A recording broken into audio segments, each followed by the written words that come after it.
চলো আজ বানিয়ে নিই রাইস নুডলস। প্রথমে ডিম ভেজে নেব, তারপর ভেজে নেব পনির।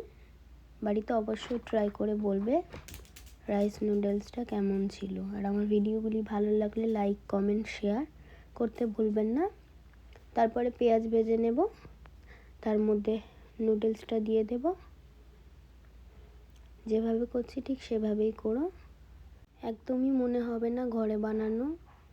তারপর দিয়ে দেব টমেটো, গার্লিক, লঙ্কা দিয়ে ভালো করে নেড়ে নেব আবারও।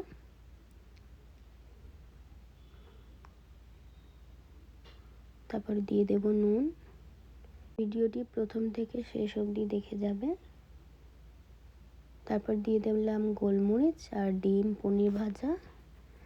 আবার একটু নেড়ে নেব।